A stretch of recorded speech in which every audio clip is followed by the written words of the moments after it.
আজকে একটা মানুষ নেই যে কিনা বিথিকে ভালো বলছে। সবাই বলছে বিথি খারাপ, বিথি অহংকারী। বিথি কি এতটাই খারাপ? আপনাদের কি মনে হচ্ছে? বাপ্পিকে পেয়ে মূলত স্মৃতি তার অতীতগুলো ভুলে গেছে। আপনারা দেখুন, স্মৃতি এবং বিথির সাথে কতটা ভালো একটা বন্ডিং ছিল, কত ভালো একটা সম্পর্ক ছিল। যখন এই স্মৃতির পাশে কেউ ছিল না, তখন কিন্তু এই একমাত্র বিথি স্মৃতির পাশে ছিল। স্মৃতিকে বুকে আগলে ধরেছে এই বিথি। আজকে সেই বিথিকে খারাপ ব্লেম দেওয়া হচ্ছে। বিথিকে বলা হচ্ছে বিথির স্বভাব চরিত্র ভালো নয়। শাওনের সাথে নাকি বিথির বাজে সম্পর্ক ছিল, যেখানে শাওনকে বিথি ক্যামেরাম্যান হিসেবে রাখত। শাওনকে ছোট ভাই হিসেবেই জানতো এই বিথি। কিন্তু স্মৃতি আজকে বিথিকে ব্লেম দিচ্ছে যে বিথির সাথে নাকি শাওনের বাজে সম্পর্ক ছিল, ভাইয়ের সম্পর্ক ছিল না, বাজে সম্পর্ক ছিল। কিন্তু যখন স্মৃতি তার হাজব্যান্ডের সাথে সেপারেশন হয়ে যায়, যখন স্মৃতি আলাদা হয়ে যায়, যখন এই স্মৃতি একটা ডিপ্রেশনের মধ্যে পড়ে, তখন কিন্তু এই বিথি স্মৃতির পাশে এসে দাঁড়িয়েছে। তখন কিন্তু এই একমাত্র বিথি স্মৃতিকে বুকে আগলে জড়িয়ে ধরে রেখেছে। বিথি স্মৃতিকে সাহস দিয়েছে।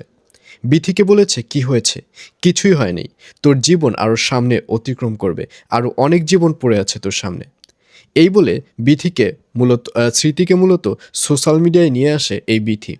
পেজ খুলে দেয়।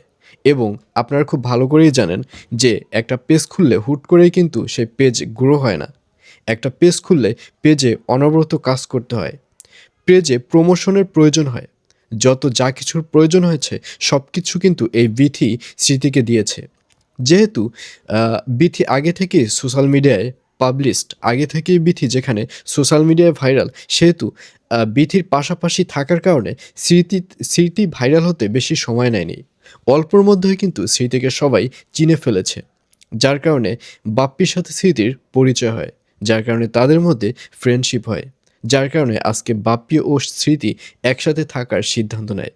তাদের মধ্যে যদিও বিয়ে এখন পর্যন্ত হয়নি, তারা কিন্তু খুব রিসেন্টলি বিয়ে করবে। তারা কিন্তু এক হয়ে গেল। কিন্তু এর পেছনের মূল ক্রেডিট কে? মূল ক্রেডিট কিন্তু সবার পেছনে ওই বিথি। কিন্তু আজকে বিথিকে বাজে বাজে ব্লেম দিয়ে বিথির কাছ থেকে যত ফ্রেন্ড সার্কেল রয়েছে সবাইকে বাজে বাজে কথা বলে স্মৃতি সবাইকে আলাদা করে দিয়েছে। আজকে বিথি একা তার হাজব্যান্ডকে নিয়ে নেপাল ঘুরছে।